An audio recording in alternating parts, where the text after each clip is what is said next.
আজকে আমরা পড়বো, দেখো, 3 কোশ্চেন্স। বের করো 3 কোশ্চেন্স। 3 কোশ্চেন্স লিখেছেন লিও তলস্তয়।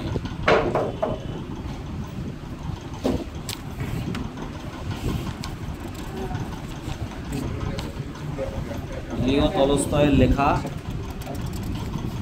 3 কোশ্চেন্স।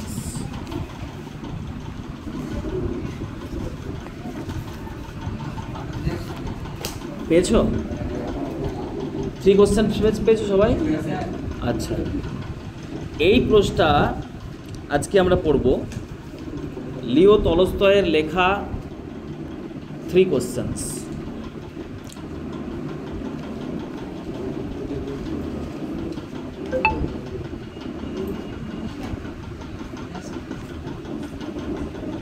দেখো 3 কোশ্চেন্স মানে কি? এবার পড়ার দিকে মন দাও। 3 কোশ্চেন্স মানে 3টি প্রশ্ন লিখেছেন লিও তলস্তয়। এটা একটা নীতিমূলক গল্প, এটা একটা গল্প এবং সেটা একটা শেষে একটা নীতিমূলক গল্প বলা যায় এটাকে, হ্যাঁ, যেখান থেকে আমরা একটা বিশেষ নীতিতে আমরা উপনীত হতে পারি। গল্পে চলে যায় তাহলে বুঝতে পারবো। It once occurred to a certain jar. একটা নির্দিষ্ট একটা জার মানে হচ্ছে রাজা বা সম্রাট, এবং সেটা রাশিয়ান সম্রাট। হ্যাঁ, রাশিয়ার যে সমস্ত সম্রাট ছিলেন তখন সেই রাশিয়ান সম্রাটদেরকে জার বলা হতো, বুঝতে পেরেছো? তাহলে সেই জারের it once occurred to a tsar, একটা জারের সঙ্গে এরকম একটা ঘটনা ঘটলো, মানে তার মাথায় এলো that if he always knew the right time to begin everything, that কি মাথায় এলো তার?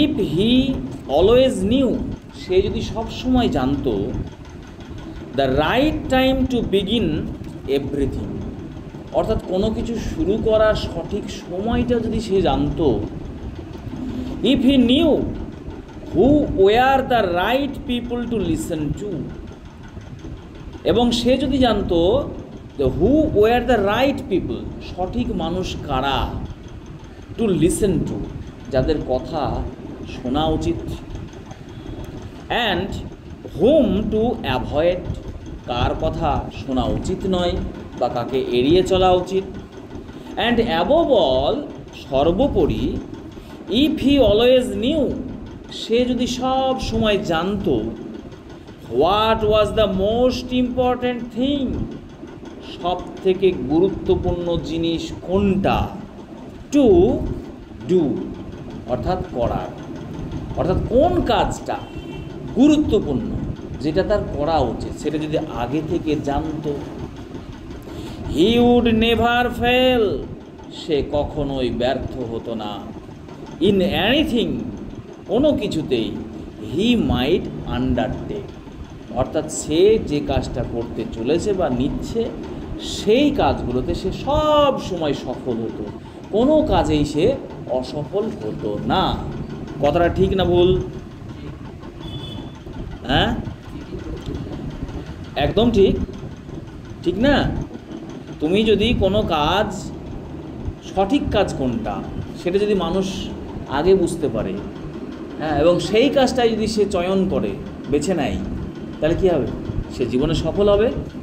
তুমি যদি জানতে পারো বা বুঝতে পারো যে কোন মানুষটার কথা শোনা উচিত আর কোন মানুষটাকে এড়িয়ে যাওয়া উচিত, এই বোধটা যদি তোমার আগেই তৈরি হয়, কোনো কিছু কাজ করার আগেই বা কোনো ব্যক্তির কথা শোনার আগেই তোমার যদি এই বোধটা তৈরি হয়ে যায়, তাহলে তুমি ঠকবে না, তুমি সফল হবে, তাই তো?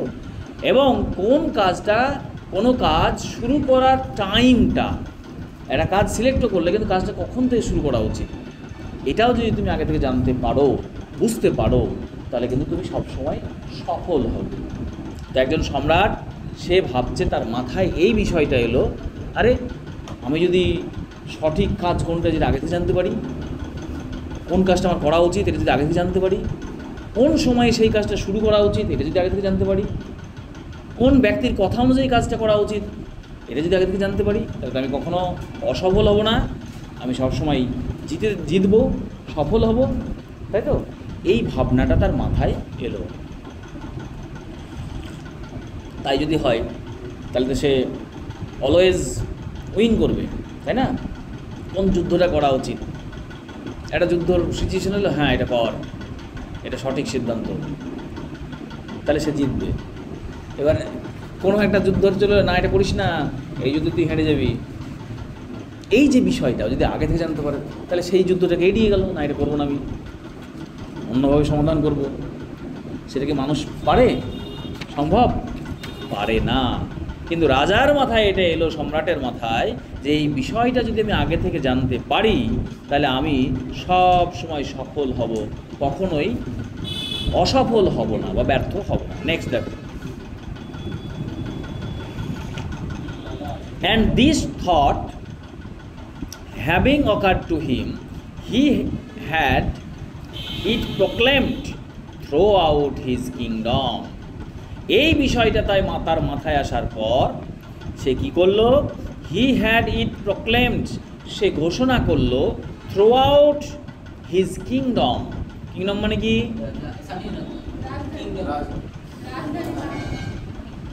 রাজ্য। তাহলে সে কি করলো? তার রাজ্যের মধ্যে সেটা ঘোষণা করলো। কি ঘোষণা করলো দেখো, that he would give a great reward to anyone who would teach him what was the right time for every action. সেই ঘোষণা করলো এটাই তার রাজ্যে, যে যে ব্যক্তি তাকে এটা বলতে পারবে, সেটা যে কেউ হতে পারে, এনিওয়ান, সে যদি বলতে পারে সেই ব্যক্তিটা যে কোনো কাজ শুরু করার সঠিক সময় কোনটা, and who were the most necessary people, এবং সব থেকে প্রয়োজনীয় মানুষ কোনটা, লোকজন কোনটা, and how he might know, এবং সে কিভাবে জানবে what was the most important thing to do, সব থেকে গুরুত্বপূর্ণ কাজ কোনটা। এই তিনটে বিষয় যদি কেউ বলে দিতে পারে তাকে রেওয়ার্ড দেওয়া হবে, অর্থাৎ পুরস্কৃত করা হবে। এই ঘোষণা করে দেওয়া হবে, বুঝতে পেরেছ? আগের দিনে রাজ্যে এরকম ঘোষণা করা হতো, ঢাক ঢোল পিটে একবার ঢোল পিটে দেওয়া, মানে ঢোল পিটানো মানেই হচ্ছে রাজার তরফ থেকে কোনো ঘোষণা এসেছে। সে কী করলো? পুরো রাজ্যে, রাজার সেই রাজ্যে, হ্যাঁ, সম্রাটের সেই রাজ্যে কী করলো? ঢোল পিটিয়ে দিল। হ্যাঁ, যে তিনটে প্রশ্ন, কোন কাজটা করা উচিত, কোনো কাজ করার সঠিক সময়, আর সঠিক সময় জানাটা, আর নেসেসারি পিপল, কোন মানুষগুলো নেসেসারি, প্রয়োজনীয়। এই যে তিনটে বিষয়, এই তিনটে বিষয় যে বলতে পারবে তাকে পুরস্কৃত করা হবে। চলো, ঘোষণা হয়ে গেল, ঢাকঢোল পিটানো হয়ে গেল, এবার কি ঘটনা ঘটছে দেখো। অ্যান্ড নেক্সট পারে দেখো, the and learned men came to the tsar. অর্থাৎ লার্নড মেন মানে কি? কল্পনা, শোনো, লার্নড মেন, লার্ন মানে শেখা, আর এখানে লার্নড মেন করা হয়েছে, অর্থাৎ লার্নকে অ্যাডজেক্টিভ করা হয়েছে, মেনকে মডিফাই করছে। লার্নড মেন, ইয়েস, জ্ঞানী গুণী শিক্ষিত মানুষকে বলছে learned men. And learned men came to the tsar, সেই সমস্ত পণ্ডিত ব্যক্তিরা তার রাজ্যে যারা ছিল তারা কি করলো? জারের কাছে এলো। But they all answered his questions differently, কিন্তু তারা উত্তর দিল সকলে বিভিন্ন বিভিন্ন উত্তর দিল, মানে একরকম উত্তর পেল না। এক একজন ব্যক্তি, এক একজন পণ্ডিত এসে এক এক রকম কথা।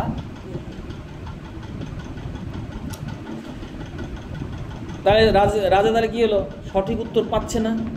একজন ব্যক্তি এক বলে আসছে, আর একজন ব্যক্তি একটা বলছে। বিভিন্ন পণ্ডিত তার পাণ্ডিত্য দেখাচ্ছে, তার ফিল্ডে বিভিন্ন রকম উত্তর দিচ্ছে। ফলে in reply to the first question, প্রথম প্রশ্নের উত্তরে, ফার্স্ট কোশ্চেন, প্রথম প্রশ্নের উত্তরে প্রথম প্রশ্ন কি ছিল, দ্বিতীয় প্যারাগ্রাফে চলে যাও। প্রথম প্রশ্ন ছিল, দেখো দেখে নাও, প্রথম প্রশ্ন ছিল, ভালো করে দেখো, what was the right time for every action.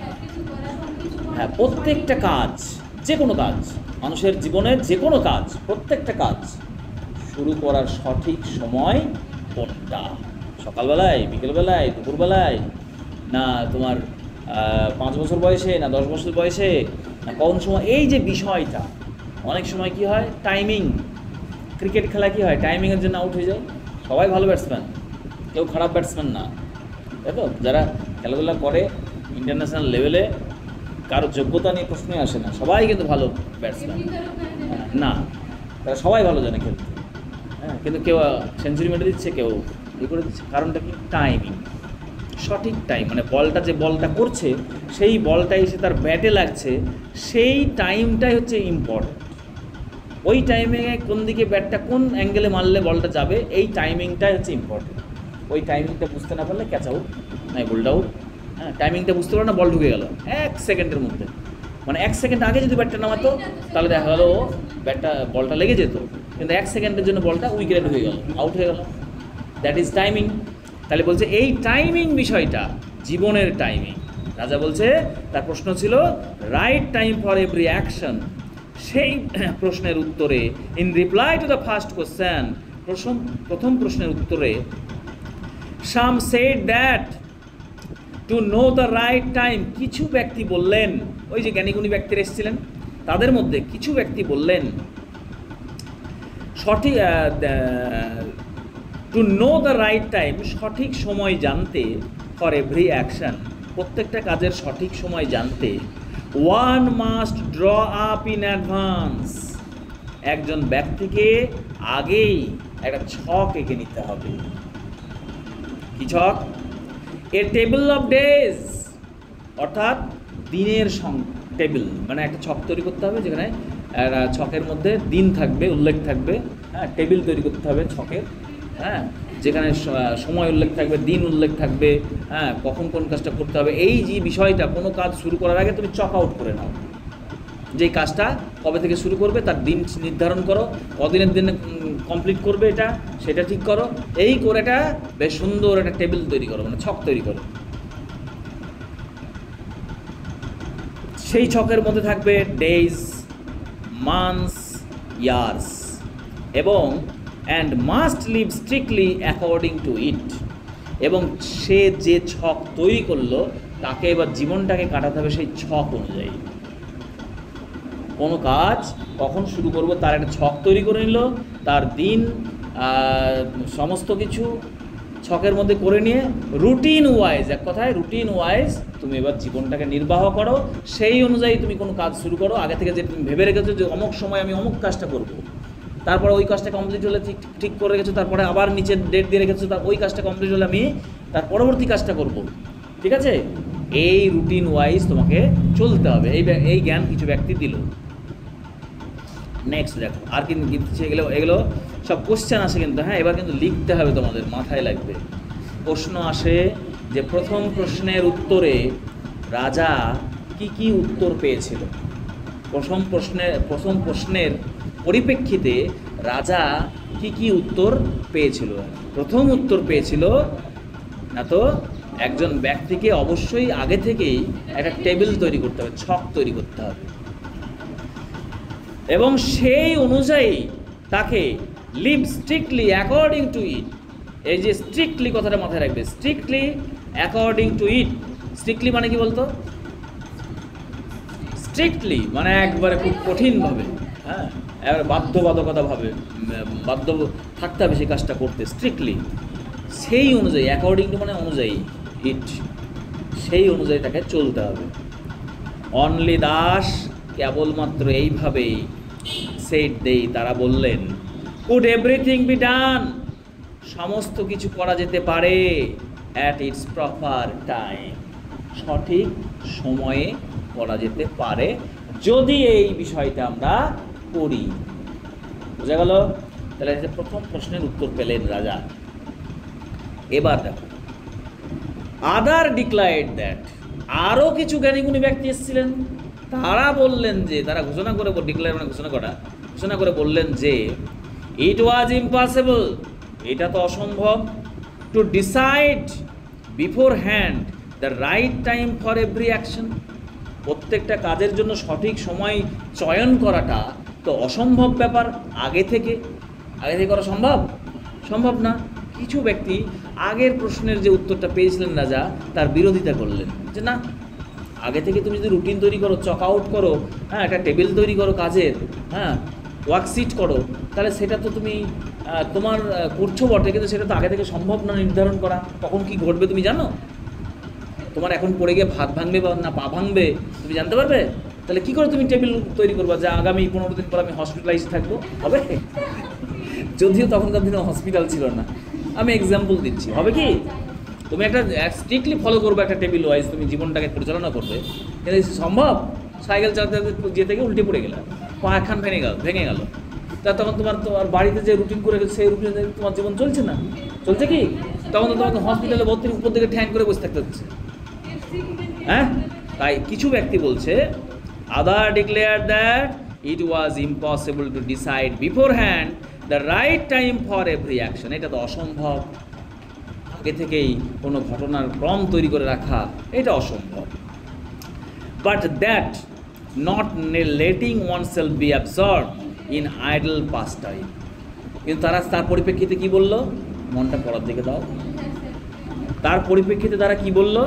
তারা বলল যে ঠিক আছে, তাই বলে নট লেটিং ওয়ানসেলফ, একজন নিজেকে be absorbed in idle pastimes, অর্থাৎ তাই বলে একজন ব্যক্তি নিজের জীবনটাকে একেবারে অলসভাবে সময় অতিক্রান্ত করবে, সেটাও করা যাবে না। বোঝা গেল? তার পরিপ্রেক্ষিতে তারা বললো তাই বলে রুটিন অনুযায়ী চলা যাবে না, এটা সম্ভব নয়, কিন্তু তাই বলে একজন ব্যক্তি কখনোই একেবারে আইডলভাবে অলসভাবে জীবনটাকে পরিচালিত করবে, এটাও কিন্তু ঠিক হবে না। তারা কি বলছে?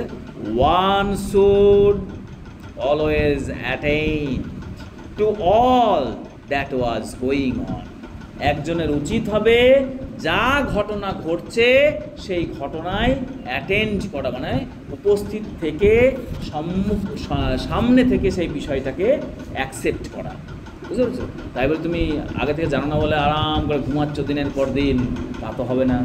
তারা বলছে যে আগে থেকে ঘটনাক্রম বা এই বিষয়গুলো সম্ভব নয়, হ্যাঁ, তাহলে কী করতে হবে? তোমাকে সচেতন থাকতে হবে, প্রত্যেকটা ঘটনায় তোমাকে উপস্থিত থাকতে হবে, প্রত্যেকটা ঘটনার তোমাকে সম্মুখীন হতে হবে, এই যুক্তিটা তারা দিচ্ছে। অ্যান্ড দেন ডু, এবং তোমরা তারপরে করো হোয়াট ওয়াজ মোস্ট নিডফুল, তোমরা দেখো কোন কাজটা করতে হবে এবং তাদের মধ্যে থেকে যে কাজগুলো তোমার সামনে আসছে সেই কাজগুলোর মধ্যে থেকে কোনটা বেশি নিডফুল, প্রয়োজনীয়, সেই কাজটা তুমি করো। আদার্স, আরও কিছু ব্যক্তি এগেইন আবার সেড দ্যাট, তারাও আর বলল however attentive the jar might be to what was going on, তারা আবার বলছে however attentive the jar might be, অর্থাৎ যার যতই অ্যাটেন্টিভ হোক, মনোযোগী হোক, যার যতই মনোযোগী হোক, to what was going on, অর্থাৎ যেটা চলছে, মানে যে ঘটনা ঘটছে, তার জীবনে যে ঘটনা ঘটছে সেই ঘটনার প্রতি যতটাই মনোযোগী হোক, অ্যাটেন্টিভ, যতটাই মনোযোগী হোক না কেন, ইট ওয়াজ ইম্পসিবল, এটা অসম্ভব, ফর ওয়ান ম্যান, একজন ব্যক্তির ক্ষেত্রে, টু ডিসাইড কারেক্টলি, সঠিকভাবে সিদ্ধান্ত নেওয়া, the right time for every action, কোন প্রত্যেকটা কাজের সঠিক সময় নির্ধারণ করা অসম্ভব। But that he should have a council of wise men, তারা তখন বলল কি, কিন্তু তিনি রাখতে পারেন, হি শুড হ্যাভ, তিনি রাখতে পারেন, তার রাখা উচিত, এ কাউন্সিল অফ ওয়াইজ মেন, অর্থাৎ জ্ঞানী ব্যক্তিদের কাউন্সিল। কাউন্সিল মানে কি?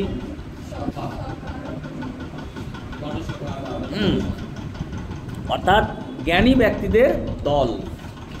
একটা রাজাকে একটা দল তৈরি করতে হবে, যেখানে জ্ঞানী ব্যক্তিরা থাকবে, মানে উপদেশ দেওয়ার একটা কমিটি, আমরা এখন কি বলি, যেটাকে আমরা বলি বাংলায় আমরা বলি পরামর্শদাতা বা পরামর্শদান কমিটি। অর্থাৎ রাজা তারা বা জ্ঞান দিচ্ছেন এটাই, যদি রাজার তো এটা সম্ভব না যে সব কাজের প্রতি সচেতন থাকা বা অ্যাটেন্টিভ থাকা, মনোযোগী থাকা, এবং কোন কাজটা সেটা সঠিকভাবে করতে হবে সঠিক টাইম সেটা তিনি বুঝতে পারবেন না। তার জন্য তারা আবার জ্ঞান দিচ্ছেন যে রাজার উচিত একটা পরামর্শদাতা কমিটি রাখা, যেটাকে বলছে কাউন্সিল অফ ওয়াইজ মেন, অর্থাৎ জ্ঞানী ব্যক্তিদের একটা কমিটি রাখা, হু উড হেল্প হিম, যিনি তাকে সাহায্য করবেন, to fix the proper time for everything, অর্থাৎ তারাই ফিক্স করে দেবে, তারাই নির্দিষ্ট করে দেবে যে কোনো কাজ করার সঠিক টাইম কোনটা। বোঝা গেল? তাহলে এখানে কি কি পরামর্শ পেলাম? প্রথম প্রশ্নের উত্তরে কি কি পরামর্শ পেলাম? 1 নম্বর পরামর্শ হচ্ছে রুটিন, টেবিল অফ ওয়ার্ক, তাই তো, worksheet, A table of work 1 নম্বর।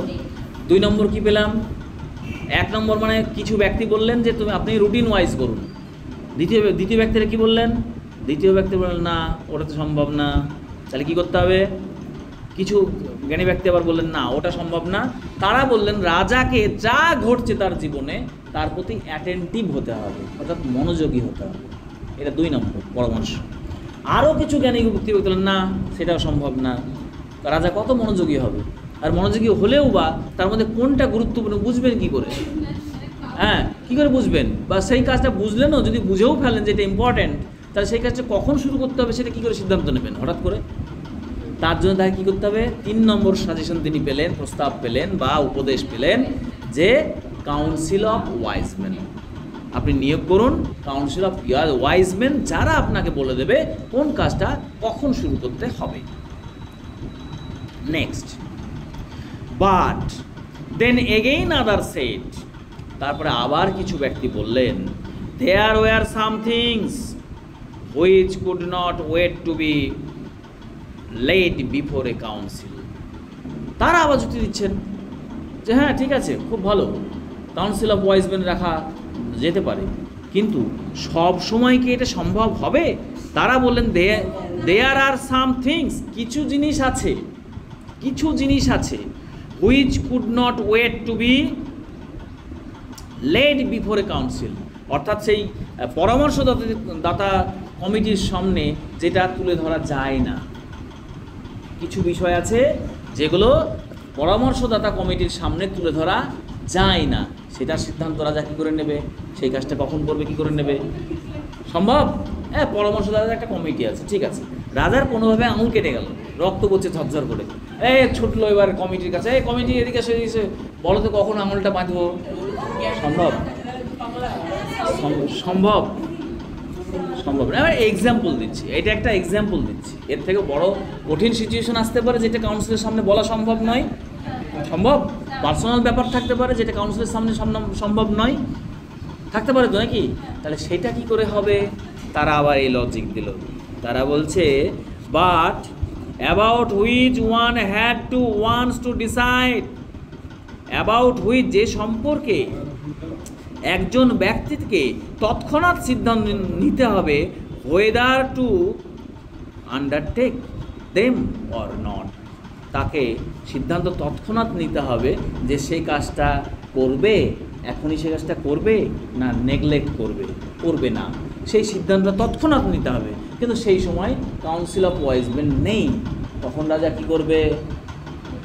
তার জন্য তারা বলছে but in order to decide that, in order to মানে এটা ফ্রেজ, এটা জন্য, এর মানে হচ্ছে ফর, জন্য।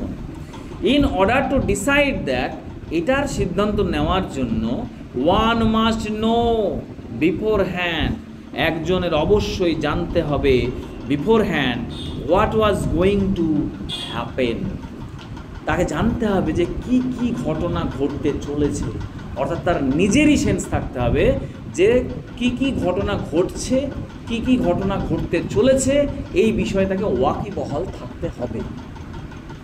বুঝতে পারছো? তৎক্ষণাৎ যে সিদ্ধান্তগুলো কমিটি বলতে পারবে না, তখন রাজাকে বা কোনো একজন ব্যক্তিকে তার জীবন সম্পর্কে সচেতন থাকতে হবে এবং কি ঘটনা তার চারিদিকে ঘটছে এবং কি ঘটনা ঘটতে পারে তার সম্পর্কে তাকে সচেতন থাকতে হবে। তারা এই গানটা দিল।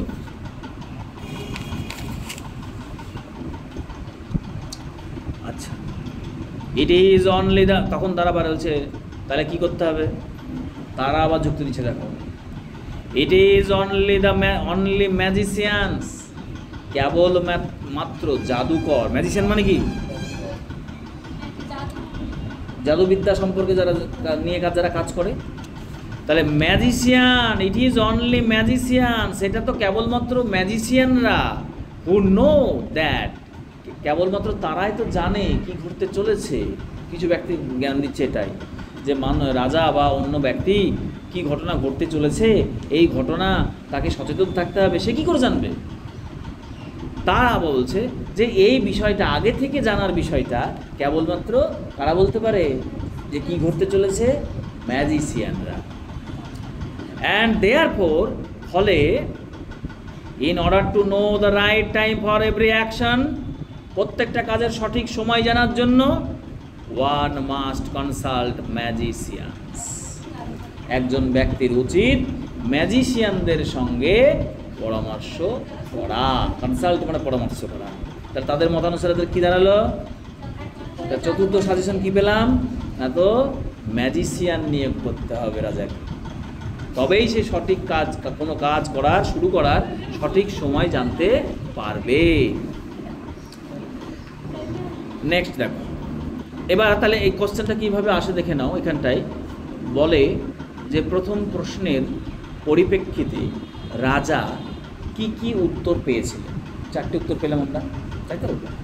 এগুলো তোমাকে ছোট ছোট বাক্যে টেন্স অনুযায়ী, টেন্সটাকে সঠিকভাবে রেখে তোমাকে লিখতে হবে। এর জন্য তোমাদেরকে আগে থেকেই প্র্যাকটিস করতে হবে, বুঝতে পেরেছো?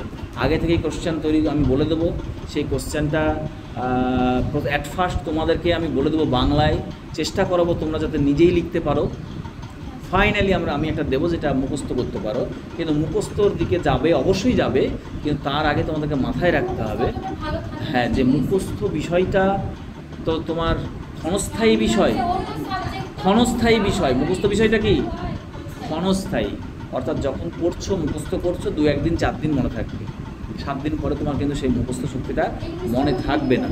যার জন্য যে উত্তরটা আসছে, আমি এখান থেকে 4টে পয়েন্ট পেলাম, এই 4টে পয়েন্ট যদি আমি ছোটো ছোটো বাক্যে নিজেই তৈরি করে রাখতে পারি এবং সেটা বুঝে রাখতে পারি বাংলাটা এবং ওটার অর্থটা কী আসছে, এবং সেই অনুযায়ী টেন্স অনুযায়ী আমি ছোটো ছোটো বাক্য রেডি করলাম, পরীক্ষায় অন্তত তুমি যদি পুরো বড় বড় বাক্যেও না লিখতে পারো, সঠিক প্রশ্নের যদি এখান থেকে উত্তরটা, কোশ্চেনটা দেয় যে কি কি উত্তর পেয়েছিলেন, তুমি 4টে বাক্য লিখে দিলে, এই পেয়েছিলেন, কিছু ব্যক্তি এই বলেছিলেন, তারপরে বাকি ব্যক্তিরা এই বলেছিলেন, তৃতীয় ব্যক্তিরা এই বলেছিলেন, হ্যাঁ, আরও কিছু ব্যক্তিরা এই বলেছিলেন, ব্যাস। 4টেও যদি তুমি লিখতে পারো, সঠিক যদি অ্যান্সার হয়, মানে তথ্য যদি ঠিক হয় আর বাক্য ছোট হলেও যদি উত্তর ঠিক হয়, তোমাকে ফুল নাম্বার দেবে, আর তুমি মুখস্থ করে একবারে গটগট করে মুখস্থ করে গেলে বড় বড় সেন্টেন্স আর মোটা মোটা ওয়ার্ড, মানে কঠিন ওয়ার্ড, আননোন ওয়ার্ড মাস্টারমশাই লিখে দিয়েছেন, সেই ওয়ার্ডকে তুমি ওখানে আওড়ানোর চেষ্টা করছো, ভাবছো এত ভালো লেখা, স্যারের লেখা, এটা বেশ লিখলে আমি বেশি নম্বর পাবো, এটা কিন্তু কখনোই ভাববে না। কারণ ওই লেখা লিখতে গিয়ে তুমি ভুল করবেই, আর যখনই ভুল করবে বাক্যের অর্থ চেঞ্জ হয়ে যাবে। একটা বাক্যের অর্থ গ্রামাটিক্যালি চেঞ্জ হয়, ওয়ার্ডগতভাবে চেঞ্জ হয়ে যাবে, আর যখনই অর্থ চেঞ্জ হয়ে যাবে নাম্বার পাবে না। তাই অ্যান্সার শুড বি একেবারে পয়েন্ট টু পয়েন্ট, বুঝতে পেরেছো? যেমন প্রশ্ন তেমন উত্তর, ছোট ছোট বাক্যে লিখবে, ছোট ছোট উত্তর, ফুল নাম্বার পাবে। আমি সব শিখিয়ে দেবো, কিন্তু পরিশ্রমটা তো তোমাদেরই করতে হবে। তুমি বলো, তোমরা বলো, এই যে 3rd সেমিস্টারে তোমাদেরকে এত বকা ঝকা বকে ঝোঁকে তোমরা রাগ করছিলে, তখন স্যার এত বকবক করছে, বকছে, তোমাদের এখন কি মনে হচ্ছে বলো? 40-এ 39 পাচ্ছ, একটা নম্বর কম পাচ্ছ, তার জন্য তোমাদের মনে আফসোস আসছে যে ওই কোশ্চেনটাও আমি জানতাম, ভুলবশত গোল করতে গিয়ে, ভুলবশত ওই অ্যান্সারটাও তোমরা জানতে, তোমরা নিজেই মুখে বলছে যে এটার অ্যান্সার হবে, হ্যাঁ, দাগানো ছিল, কিন্তু ওটা গোল করতে গিয়ে সেটা না করে তার পাশেরটা করছো, তার জন্য তোমরা আফসোস করছো একটার জন্য। 40-39 পাওয়ার পরে আফসোস হচ্ছে। তাহলে ভেবে দেখো, তখন তখন মনে মনে কি গালি দিয়েছো স্যারকে, এত বকছে, দেখতে পাচ্ছে না স্যার, আমাদেরকে দেখতে পাচ্ছে না স্যার। আর এখন মনে হচ্ছে না স্যার ভালো করেছে, মনে হচ্ছে না কি? আর যারা পড়নি তারা মনে হচ্ছে তাই তো শুনলেই হতো, ওরা 39 পাচ্ছে, আমি তো 39 পেতে পারতাম, মনে হচ্ছে। হ্যাঁ, তো সেই জিনিসটা আবার হবে, আবার 40-35-এর উপর পাবে, যদি আমি যেভাবে চলতে বলবো সেভাবে চলো, আবার এই হাসি মুখটাই থাকবে। আর যারা পড়বে না তারা পস্তাতে মুখটাই থাকবে। ঠিক আছে, যাই হোক, চলো নেক্সট। বাট দেন, এটা কোনটা পড়লাম রে? হ্যাঁ, পরে দেখো। Equally various were the answers to the second question. একই রকমভাবে দ্বিতীয় প্রশ্নের উত্তরও রাজা বিভিন্ন পেল, মানে বিভিন্ন উত্তর পেল। তাই বলছে ইকুয়ালি মানে একই রকমভাবে, ভ্যারিয়াস ওয়ার মানে ভ্যারিয়াস অ্যান্সার্স ওয়ার, বিভিন্ন উত্তর, ওয়ার দ্য অ্যান্সার, ও বলে দিয়েছে various were the answers to the second question. দ্বিতীয় প্রশ্নের উত্তরও তিনি বিভিন্ন ব্যক্তির কাছ থেকে বিভিন্ন পেলেন। সাম সেড, এটাও দেখে রাখো, দ্বিতীয় প্রশ্নের উত্তর কি কি পেয়েছিলেন। সাম সেড, কিছু ব্যক্তি বললেন, দ্য পিপল দ্য যার মোস্ট নিডেড, সব থেকে সেই সমস্ত মানুষ যাদেরকে রাজার প্রয়োজন। আচ্ছা, তার আগে তুমি জেনে নাও যে দ্বিতীয় প্রশ্নটা কি ছিল, একবার বইয়ের দিকে তাকাও, দ্বিতীয় প্রশ্নটা কে ছিল? দ্বিতীয় প্রশ্নটা ছিল, দেখো, হু were the most necessary people, who were the most necessary people, অর্থাৎ সব থেকে প্রয়োজনীয় মানুষ কারা রাজার জীবনে। সেই প্রশ্নের উত্তরে তিনি পেলেন, কি পেলেন? সাম সেড, সেই প্রশ্নের উত্তরে কিছু ব্যক্তি বলল, দ্য পিপল দ্য যার মোস্ট নিডেড, রাজার যে সমস্ত মানুষজন সব থেকে বেশি প্রয়োজন, ওয়ার হিজ কাউন্সিলর্স, কারা? কাউন্সিলর হচ্ছে আপনার কাছে সব থেকে ইম্পর্টেন্ট পার্সনস, তারা জ্ঞান দিচ্ছে। আবার আদার্স বলতে আরও কিছু জ্ঞানী ব্যক্তি, তারা বলছে দ্য প্রিস্টস, তারা বলছে না না না, কাউন্সিলর কেন গুরুত্বপূর্ণ হবে, তারা বলছে প্রিস্ট, পুরোহিত সব থেকে গুরুত্বপূর্ণ ব্যক্তি। তখন আদার্স, আবার দেখো লেখা আছে আদার্স, তখন আরও কিছু জ্ঞানীগুণী ব্যক্তি বলছে না না না, দ্য ডক্টরস, চিকিৎসক হচ্ছে সব থেকে গুরুত্বপূর্ণ ব্যক্তি। তখন ওয়াইল সাম সেড, যখন আরও কিছু ব্যক্তি বলল, then the warriors were the most necessary, হ্যাঁ, ওয়ার দ্য মোস্ট নেসেসারি, অর্থাৎ যোদ্ধারা, ওয়ারিয়ার্স মানে কি? যোদ্ধা, ওয়ার মানে যুদ্ধ, সেখান থেকে হচ্ছে ওয়ারিয়ার্স। তারা আবার বলছে যে না না না, ও ডাক্তার নয়, ও সব থেকে গুরুত্বপূর্ণ ব্যক্তি হচ্ছে ওয়ারিয়ার্স, যোদ্ধা, এরাই তো আপনার রাজ্যকে বাঁচাচ্ছে। তাহলে দেখো, এখানে রাজা জানতে চাইলো তার জীবনে সব থেকে গুরুত্বপূর্ণ ব্যক্তি কোনটা বা কারা, তার এখানে জ্ঞানী ব্যক্তিরা বিভিন্ন রকম উত্তর দিল। তাহলে কটা উত্তর পেলে? প্রশ্ন আসবে, কটা উত্তর পেলে? কিছু ব্যক্তি বলল, কি বলল? কাউন্সিলার্স। আবার কিছু ব্যক্তি বলল না, প্রিস্টস। আবার কিছু ব্যক্তি বলল ডক্টর। আবার কিছু ব্যক্তি বলল যে ওয়ারিয়ার্স। মানে চারটে উত্তর পেল, 4 রকম উত্তর পেল। রাজা কি স্যাটিসফাইড হবে? মনে বলে না, একটাও স্যাটিসফাইড হচ্ছে না। টু দ্য থার্ড কোশ্চেন, এবার চলে এসো তৃতীয় প্রশ্ন। তৃতীয় প্রশ্ন কোনটা?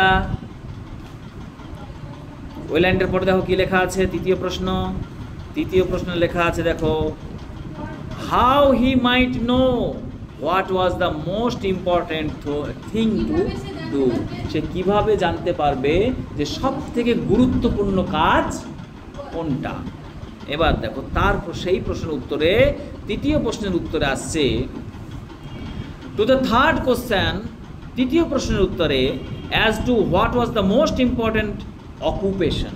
অকুপেশন মানে পেশা বা পেশা, কিন্তু এখানে হচ্ছে কাজ।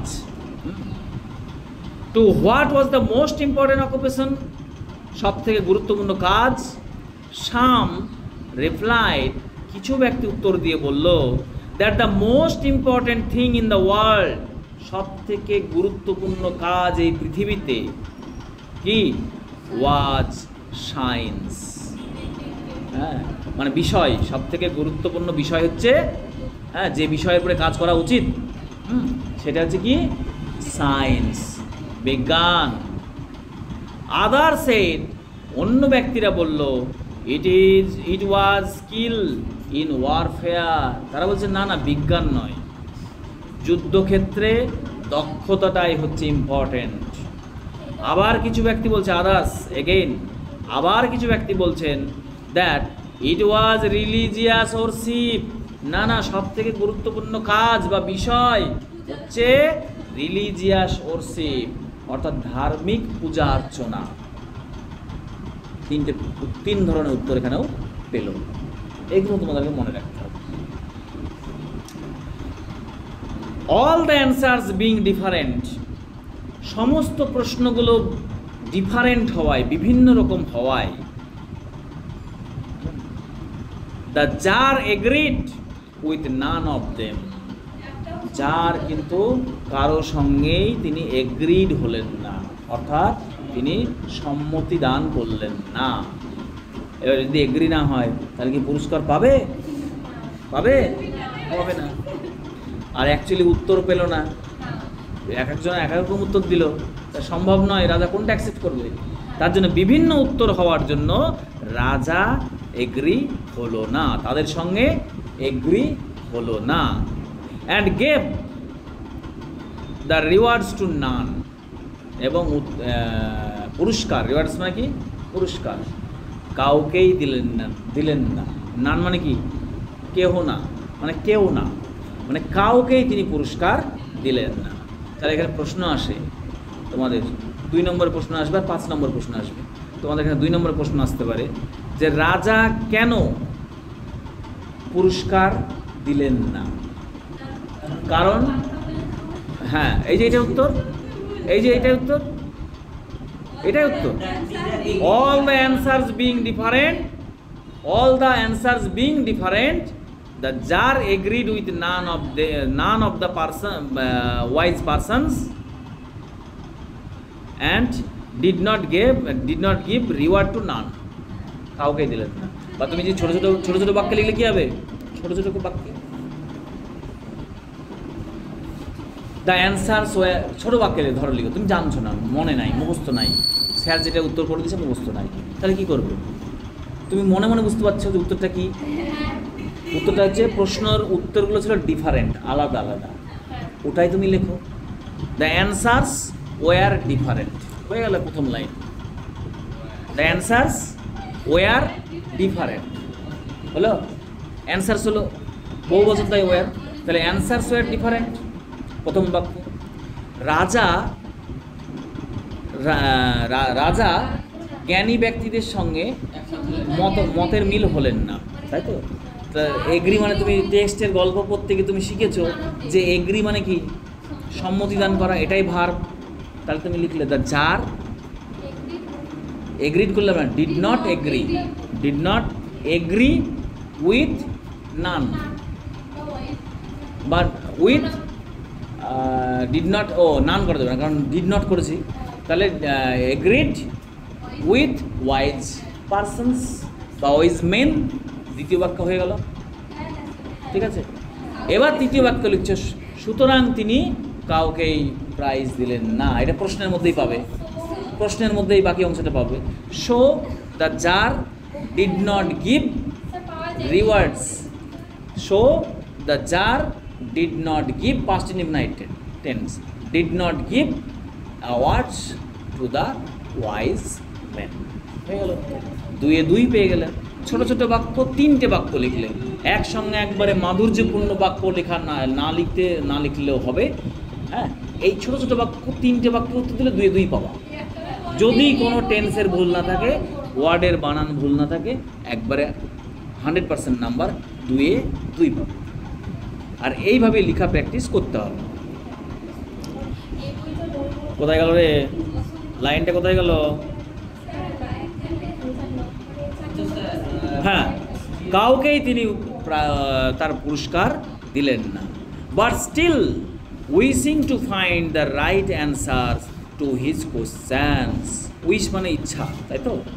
কিন্তু তবুও wishing to find the right answer, হ্যাঁ, তার সঠিক উত্তর পাওয়ার ইচ্ছায়, টু হিজ কোশ্চেন্স, তার প্রশ্নের সঠিক উত্তর পাওয়ার ইচ্ছায়, তিনি ডিসাইডেড, সিদ্ধান্ত নিলেন, টু কনসাল্ট এ হারমিট, একটা হারমিতের সঙ্গে, হারমিত মানে সন্ন্যাসী, একজন সন্ন্যাসীর সঙ্গে তিনি আলোচনা করার বা কনসাল্ট করা। কনসাল্ট মানে কি? কারোর সঙ্গে আলোচনা করা, কনসাল্ট, পরামর্শ করা কারোর সঙ্গে। সেই কোনো একজন ব্যক্তি, সেটা তিনি ঠিক করলেন যে একজন হারমিত, সে হারমিতের সঙ্গে তিনি আলোচনা করবেন, কনসাল্ট করবেন এই বিষয়টা। হ্যাঁ, যে হারমিতের কাছ থেকে কোনো উত্তর পাওয়া যায় কিনা। হারমিতটাকে না, তো তিনি জঙ্গলে বসবাস করেন, মানুষের সমাজ থেকে, হ্যাঁ, তিনি অনেকটা দূরে থাকেন, বুঝলেন, জঙ্গলের মধ্যে নিজে একা বসবাস করেন এবং ঈশ্বরের আরাধনা করেন, তাকে বলা হচ্ছে হারমিত। সেই হারমিতের সঙ্গে কনসাল্ট করার সিদ্ধান্ত তিনি নিলেন। ওয়াইডলি রিনাউন্ড, কোন হারমিত?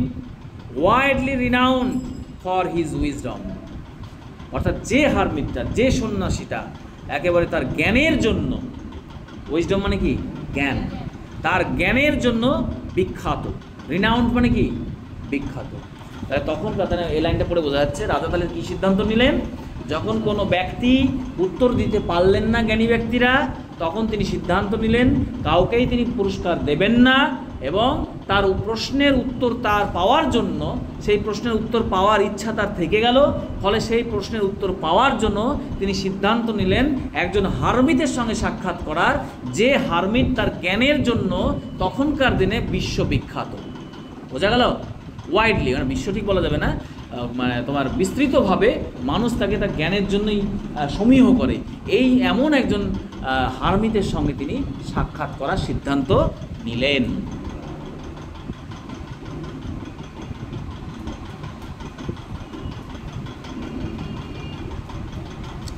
সেই হারমিত কোথায় থাকে? হ্যাঁ, এখানে তাহলে আরেকটা প্রশ্ন আসতে পারে যে রাজা কাউকে পুরস্কার দিলেন না, ফলে তার উত্তর পাওয়ার জন্য তিনি কি করলেন? তিনি সিদ্ধান্ত নিলেন হারমিতের সঙ্গে কনসাল্ট করার। ঠিক আছে, সেই হারমিত এবার কোথায় থাকে প্রশ্ন আসতে পারে। দেখো পরবর্তীতে, দ্য হারমিত লিভড, এগুলো যদি যখন তোমরা পড়বে না, 5-7 বার যখন গল্পটা পড়বে, অটোমেটিক অনেক বাক্য তোমার আয়ত্তে চলে আসবে, অনেক ওয়ার্ড তোমার আয়ত্তে চলে আসবে এই গল্পে, ফলে তোমাকে ভাবতেই হবে না। দ্য হারমিত লিভড, হারমিত বাস করত, ইন এ উড, একটা জঙ্গলে, হুইচ হি নেভার কুইটেড, যেখান থেকে তিনি কখনোই বেরোননি, বাইরে বেড়ায়নি, বা ত্যাগ করা, কুইট ত্যাগ করা। অর্থাৎ সেই ব্যক্তিটা যার সঙ্গে রাজা সাক্ষাৎ করবো বলে সিদ্ধান্ত নিলেন, সেই সন্ন্যাসী কোথায় বাস করত? একটা জঙ্গলে, এবং তিনি ওই জঙ্গল যে প্রবেশ করেছেন, সেখান থেকে জঙ্গল ত্যাগ করে তিনি কোনোদিন আর বাইরে আসেননি। মানুষ তার সঙ্গে দেখা করতে গেছে জ্ঞান নেওয়ার জন্য, কিন্তু তিনি কখনো বাইরে আসেননি। সেই ব্যক্তির সঙ্গে তিনি সাক্ষাৎ করার সিদ্ধান্ত নিলেন। অ্যান্ড হি রিসিভড নান, আর একটা বিষয় আছে, অ্যান্ড হি রিসিভড নান, তিনি কিন্তু none but common form. None but মানে কি? নান বাট ডিগ্রিতে না, জয়নিংয়ে না, তুমি এটা করেছো, নান বাটটা করেছো ট্রান্সফরমেশন অফ সেন্টেন্স, বাক্য পরিবর্তন, নাবোধক করা। নান বাট মানে হচ্ছে ছাড়া। ঠিক আছে, নান বাট মানে ছাড়া।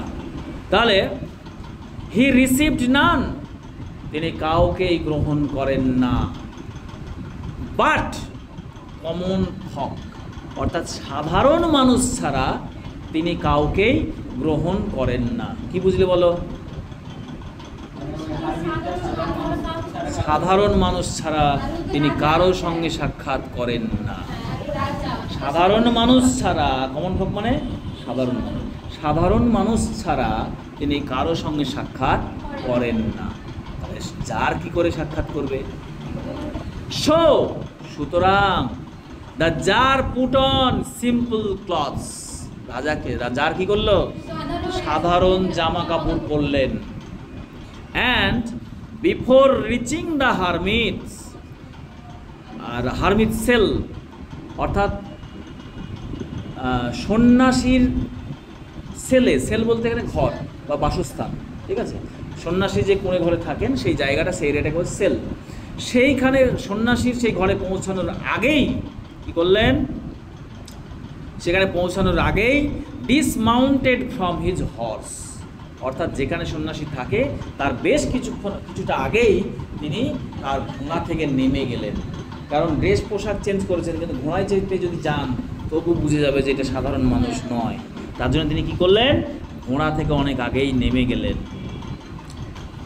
And living his bodyguard behind, সেখানেই তার দেহরক্ষীদেরকে রেখে, লিভ মানে ত্যাগ করা, অর্থাৎ সেখানেই তার লিভ মানে ত্যাগ করা বা ছেড়ে যাওয়া, তাহলে সেখানেই তার দেহরক্ষীদেরকে রেখে বা ছেড়ে দিলেন, তাদেরকে সঙ্গে নিলেন না, সেখানেই ছেড়ে দিলেন, তার পিছনেই ওয়েন্ট অন অ্যালন, তিনি একাই গেলেন সেই হারমিতের কাছে। বোঝা গেল? তাহলে হারমিতের কাছে যাওয়ার জন্য তিনি কি করলেন? তা তো তিনি সাধারণ পোশাক পরলেন এবং হারমিতের বাসস্থান থেকে অনেকটাই দূরে, সেখানে ঘোড়া থেকে নেমে বডিগার্ডদেরকে, তার দেহরক্ষীদেরকে সেখানেই ছেড়ে তিনি হারমিতের কাছে প্রবেশ করলেন। এই প্রবেশ করা অবধিই থাক, তারপরে আবার দেখবো কি হচ্ছে।